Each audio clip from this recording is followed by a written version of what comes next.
Russia and Ukraine lost more than 2,600 tanks. Are tanks still useful in modern combat? Since the start of the Russia-Ukraine war on February 24, the Russian and Ukrainian armies have paid a considerable price, especially the loss of tanks on both sides.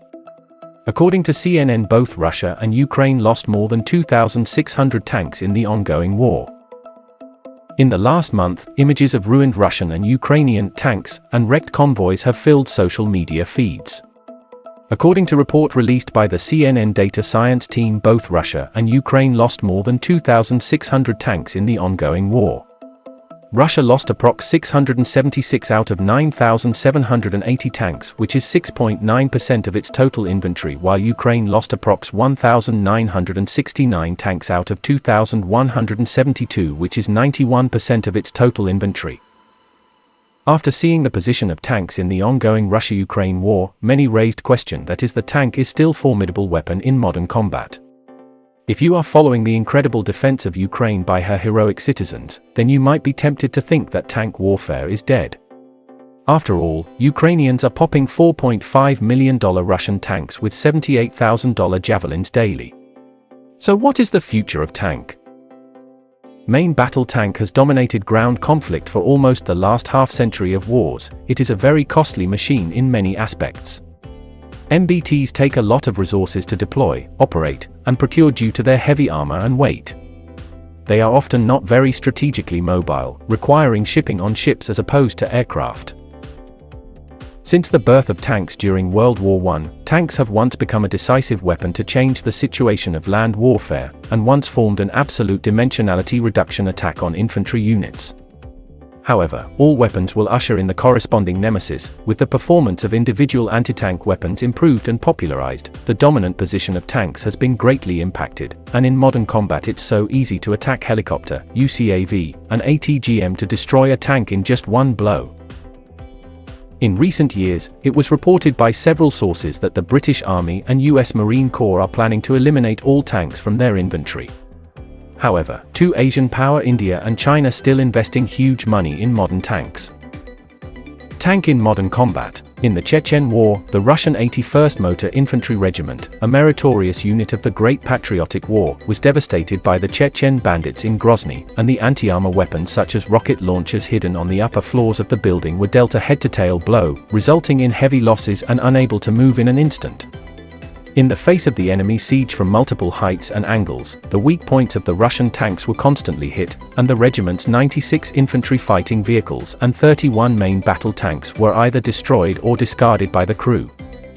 The modern infantry fighting vehicle has greatly restricted the supremacy of tanks in land warfare. The challenge from the air has undoubtedly put the future of tanks into a trough. The strength of the Iraqi army before the Gulf War should not be underestimated, especially the number and quality of tanks in its army were very impressive, and its technical level was better than many countries. Before the war, some people analyzed that if the US ground force engaged, it may suffer at least more than 100,000 casualties. However, the real ground battle lasted only 100 hours, and nearly 300 Apache helicopter gunships destroyed more than 500 Iraqi tanks and a large number of military vehicles and artillery, and even cooperated with the US 3rd Panzer Division to almost completely annihilate an Iraqi Republican Guard armored division in a few hours. An Apache attack helicopter can carry 16 Hellfire anti-tank missiles and can control many of them at the same time, and can destroy 7 tanks in a single sortie. Nagorno-Karabakh War. The Nagorno-Karabakh War that broke out in 2020 between Armenia and Azerbaijan. Turkey's TB-2 drone and its Israeli-made Harop loitering munition quickly became popular in the low-level war, which is said to have destroyed hundreds of targets in just 45 days, including 88 tanks, 51 infantry fighting vehicles, air defense system, and self-propelled guns. Russia-Ukrainian War. In the ongoing Russia-Ukrainian war, the Russian army's initial fast and accurate strike once made it occupy a great initiative, and the Ukrainian Air Force almost achieved nothing, but the TB-2 UAV introduced by the Ukrainian army from Turkey became one of the few weapons that the Ukrainian army could effectively attack the Russian army. The drone is said to have destroyed 2 mobile air defense systems, 2 towed howitzers, and more than a dozen military vehicles, and since Turkey may continue to provide TB2s to Ukraine, no one can guarantee that Russian tanks will not be hunted by them. Compared with attack helicopters, Yukov is cheaper, more convenient to use, and naturally easier to collectively dispatch. The TB2 that made a big splash in the two wars has a limited volume and bomb load, and the speed and range are also low. That's why Turkey is planning to supply Bayraktar Akinci Hail Yukov. Therefore, many people once again said that tanks will be quickly eliminated like traditional cavalry. In December 2016, the British Jane's Defence Weekly website said that the British Army will form a new strike brigade. The core of its construction is to use the Ajax Infantry Fighting Vehicle Series combat platform to gradually replace the original Challenger 2 main battle tanks, and at that time, the number of British main battle tanks was already pitifully small, not only far lower than Russia but even inferior to some small countries, so that it was ridiculed as the number of generals exceeding the number of tank equipment. Although the Challenger 2 main battle tank also performed well, the British Army planned to completely eliminate it. In August 2020, the British Ministry of Defence said that the British Army began planning to phase out all 227 main battle tanks and 300 MCV-80 infantry fighting vehicles. This dismantling was almost equal to the size of 2 armoured divisions.